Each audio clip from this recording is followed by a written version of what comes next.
Thank you, Evan, for attending today's seminar. We're going to have a very, very great presentation from Jasmine Kaur, Carmen Lopez, and Deepika Singh. They're going to be discussing C visas, H2 visas, and H3 visas. And without further ado, I'm going to hand it off to Deepika. Thank you, Jacob. Good morning, everyone. Today, I will be discussing C visa category with all of you. What exactly is a C visa?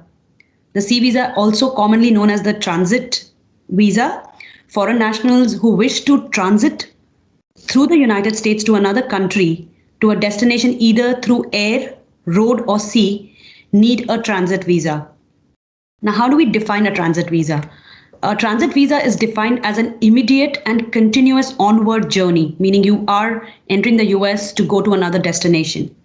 Here, transit has to happen reasonably quick. It is assumed that this is a speedy departure of the traveler under the assumption that there is already a pre-arranged itinerary without any unreasonable layover or privileges.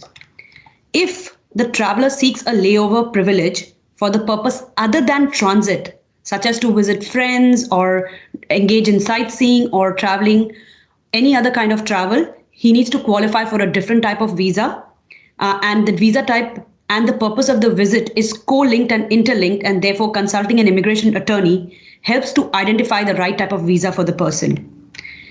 This is a basic non-immigrant visa category, and there are three categories under which a C visa can be obtained. The first is a C1 visa. C1 visa is a non-immigrant visa for transit through the United States to another foreign country. C2 visa, the category is specifically for United Nations officials, and the purpose for immediate and continuous transit to or from the headquarters of the United Nations, transiting through the US to another foreign country. Here, the travel is restricted to New York City vicinity only. The third category is the C3. This allows government officials and their family attendants, servants, and employees to travel to the United States for the purpose of transiting to another foreign country. For our presentation, we will take a look closer to the C1 category, which is very common. Now, what qualifies you as a C1 visa, applicant? Any foreign citizen traveling to another country who will have a brief layover in the United States when the only reason for entering the US is to transit. A passenger embarking from a foreign port on a cruise ship or other vessel which is proceeding to another country other than the US, but during the course of the journey, the vessel docks in the United States with no intention of landing, the person will qualify for a C1 visa. For ship and aircraft crew members who are traveling to the United States as a passenger to join a ship or aircraft where work will be performed, they would need a C1 visa. In some cases, these crew members will need a combination visa, which is called the C1/D visa, because the D visa allows them to be a member of the crew of an aircraft or a vessel or a ship. Now, if you are a citizen of a participating country under the visa waiver program, then you don't really need the C visa. You can look into the visa waiver program and you can still enter the United States to transit without a C1 or a C2 or a C3. What is the process? Now, the process is fairly simple. You have to apply the DS-160 with the US consulate at your residing country. You will have to make immediate, you will have to take an immediate visa appointment. The common requirements to get the C1 visa would be that you have to show proof of an onward arrangement travel and permission to enter another country after departing the United States. This may be a sufficient evidence that the purpose for entering the US is only transit. You may have to provide evidence of your employment in your home country to show that you're employed and the purpose of entering the US is only a transit and not for employment. You have to show family ties, showing that you have family ties back in your home country, and again, the purpose is not to stay, not to go over the privilege of just more than transiting. This helps to prove the above, the employment and the family ties help to prove to the US consulate that your entry through the US is only for en routing, and the reasons and your intent is to return back to your home country. You will have to show that you have enough, you're financially sound to cover all your expenses during the layover. If you're not able to prove that you have enough financial ability to take care of your expenses, you can have or you can show evidence that another person will cover some or all of the costs of the trip. Make sure that your passports are 6 months plus valid before you go for the visa interview. That is one of the mandatory requirements for the C1 visa category. During your visa interview, a consular officer may determine whether you are qualified to receive the visa. If so, he will give you the C1 visa. If not, then he will let you know what the purpose of your trip is and what is the other visa which you qualify under. Citizens of Canada and Bermuda do not require a visa to transit the United States. They can easily enter under the visa waiver program. A few exclusions to the C1 transit visa would be a coasting officer seeking to enter the US generally requires a B visa. Coasting officers are employed temporarily when an officer or a foreign ship is granted home leave while the vessel in the US port, provided the vessel does not remain in the US waters for more than 29 days. The coasting officer may repeat the process with another vessel of the same foreign line. This pretty much means that a coasting officer who is just trying to take over somebody is trying to be on a vessel which is not going to be docked at the US ports for more than 29 days. Then a crew member on a private yacht sailing out of the foreign port, which will be cruising in the US and not more than 29 days, will generally require a visitor with a B visa. An officer or an employee of a designated international organization assigned to the United States may pass an immediate and continuous transit through the US on an international G4 visa. So typically you will have to identify the kind of what is the purpose of the travel to the United States and accordingly apply for the right visa. If the travel plan is just to transit through the US, then C1 visa is the category for you. Thank you, Deepika, for letting us know about the C visa. Now I'll be presenting on H2B, temporary non-agricultural workers. So who may qualify for H2B qualification? In this, there are four categories. Number one, one-time occurrence. For here, a petitioner claiming a one-time occurrence must show that it has an employment situation that is otherwise permanent, but a temporary event of a short duration has created the need for a temporary worker. Second, not employed workers to perform the service or labor in the past, and will not need workers to perform the service labor in the future. Second will be for seasonal need. Here the petitioner claiming a seasonal need must show that the service or labor for which it seeks workers is traditionally tied to a season of the year by an event or pattern and of a recurring nature. Note, a petitioner cannot claim a seasonal need if the time period when you do not need the service or labor is number one, unpredictable, number two, subject to change, number three, considered a vacation period for your permanent employees. Peak load need. A petitioner claiming a peak load need must show that it regularly employs permanent workers to perform the services or labor at the place of employment.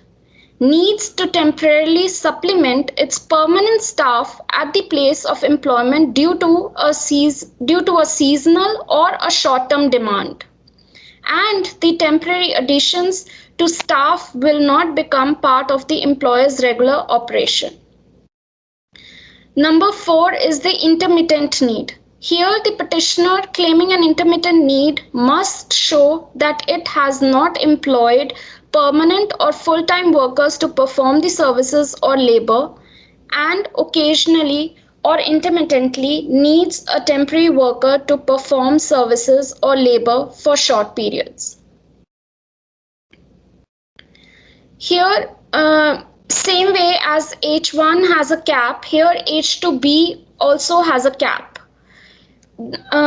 Currently, the Congress has set the H2B cap at 66,000 per fiscal year, with 33,000 for workers who being employed in the first half of the fiscal year, that is from October 1 to March 31, and the 33,000 for workers who begin employment in the second half of the fiscal year, that is from April 1 to September 30.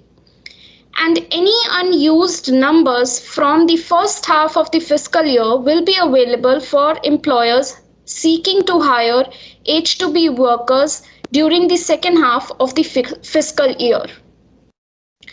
And there are 3 steps for this. Same as H1B visa, here in the step 1, the petitioner needs to submit temporary labor certification application to DOL. And in step 2, they need to file I-129 to USCIS. And step 3, the prospective workers outside the United States apply for a visa and or admission. Note, if we are working for a client who are petitioning for 1 or more Canadian musicians that will be employed within a 50-mile radius from US-Canadian border for 30 days or less, they may skip step 1 in the H2B process. In H2, these are the list of countries which are eligible for H2B visa. India is not a part of it. The period of stay and family of H2B visa. So USCIS may grant H2B classification for up to the period of time authorization on the temporary labor certification. And H2B classification may be extended for qualifying employment increments of up to 1 year each. The maximum period of stay in H2B classification is 3 years.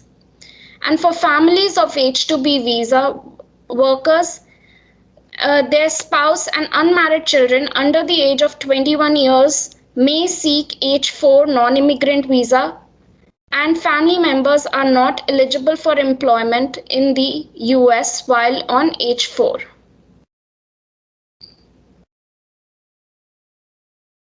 Here, the employment-related notifications. If the petitioners of H2B visa workers must notify USCIS within 2 working days if any of the following occurs. Number 1, no-show.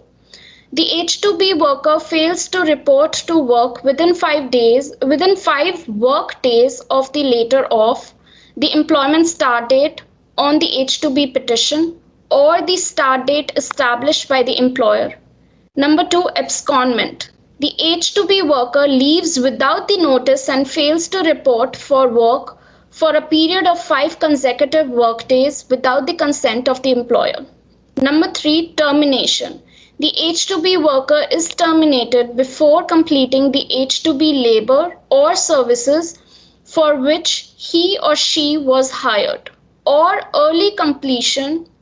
The H2B worker finishes the labor or services for which he or she was hired more than 30 days earlier than the date specified in the H2B petition. Oh, right. Hi, everyone. This is Carmen. Hope everyone is doing well. I'm going to be talking about H3 visas today. There are 2 types of H3 visas. One is a trainee visa and one is for special education exchange visitor. There's only 50 visas for a special exchange visitor available per year. And what the special education exchange visitor visa is to participate in a special education exchange visitor training program that provides for practical training and experience in the education of children with physical, mental, or emotional disabilities. So that is what the special education exchange visitor visa is, dealing with children, I guess, and you need a petitioner that's going to sponsor you in a facility that provides this training to the foreign national to come and then work with children that have these disabilities. But again, there's only 50 per year available which is not much, but the trainee visa, what that is a visa that allows a person from a foreign national to come to the US to receive training. It's not to give training, and it's not just to receive training only, it's to receive training if the training is not available in your home country. So that's the key thing, is that a person has to come to participate in some training that a company will give that is not available in your home country, like I said. The exception to this training is graduate medical education or training. That does not qualify under H3. When we think about training, what visas are there available, and we talk about J1s, trainee visas. Those are possibly visas that you could use besides H3 that may be available. And then I know that before I would use, I saw in the 9 Foreign Affairs Manual, which is somewhere where you go to find different rules for people coming here and how they're processed at the consulates. I know that I used to see training for B1 business visas, but now I don't see training there. And I actually have heard cases where if a person's coming on a B1, for example, to receive training, officers at the port of entry don't like that word training, because they say, well, you're coming on the wrong visa. So, H3 is out there for you to use. But again, it's to receive training that is not available in your home country. You can file anytime. There's no cap, so you could do the H3 anytime. And then it's for no more than 2 years for the trainee visa, okay? So let's say that you bring someone for a year on the trainee visa, and then you can extend it 1 additional year, but you cannot do it for more than 2 years for the trainee visa, versus the special education exchange visitor working with children with disabilities to come and receive training. And that is for a period of 18 months. So the requirements for the trainee visa, okay, the one coming to receive training that's not available. So what you have to provide is you have to provide the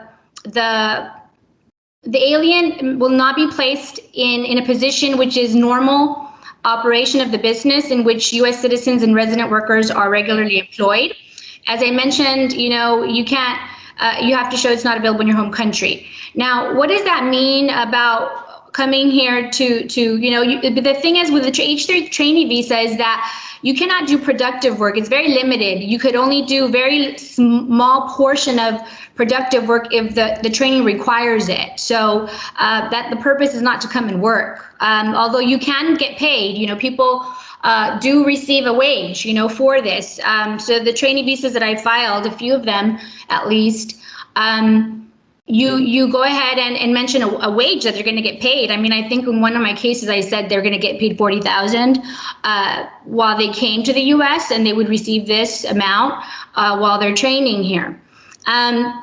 The alien will not engage in productive employment, as I said, such as employment is incidental and necessary to the training, and the training will benefit the beneficiary in pursuing a career outside the U.S. So what that means is that you have to show that the person is going to come and receive a training, and then what? What are they going to do with it? Are they going to go back to their home country, train other people?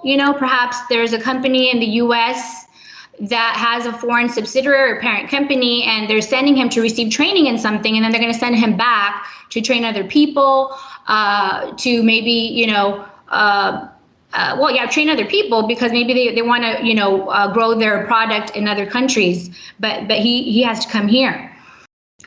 So, okay, a couple more things I want to say about the H3 visa is that you can change status to other statuses. You just can't extend beyond 2 years, as I mentioned, but you can change status to a different status. Certain categories for non-immigrants are eligible to change status to that of H3, including certain students and other temporary visa holders. Such change of status requests must establish that 1, the beneficiary entered the U.S. legally, 2, the beneficiary has never worked in the U.S. illegally or otherwise violated the terms of their visa, and 3, the expiration date of the beneficiary's I-94 has not passed. So you can bring them on H3 and then change their status to a different status. So let's talk about the special education exchange visitor. H3 must be filed by a facility which has professionally trained staff and a structured program for providing education to children with disabilities. And 2, the providing training and hands-on experience to participants in special education exchange visitor program. Requirements for special education exchange visitor. Applicants must provide the following. Okay, so you have to provide evidence of nearing the completion of a bachelor's degree or higher degree in special education. So I mean, that tells us that you don't have to have completed a degree, right? Person who can come and get an H3 under this visa for disabilities, helping children with disabilities could be that they might be working on their degree, they haven't yet completed their degree. Or number 2, has already earned a baccalaureate degree or higher in special education, or has extensive prior training and experience teaching children with physical, mental, or emotional disabilities. So if you meet one of those 3 requirements and you get sponsored by a company that does this kind of education or training to you with children, then you qualify. No, any custodial care of children must be incidental to the alien's training. Thank you so much, everyone. Deepika, Jasmine, and everyone on the call for joining today. I hope that you've learned something, new regarding some of these visas. And everyone have a good day. Take care.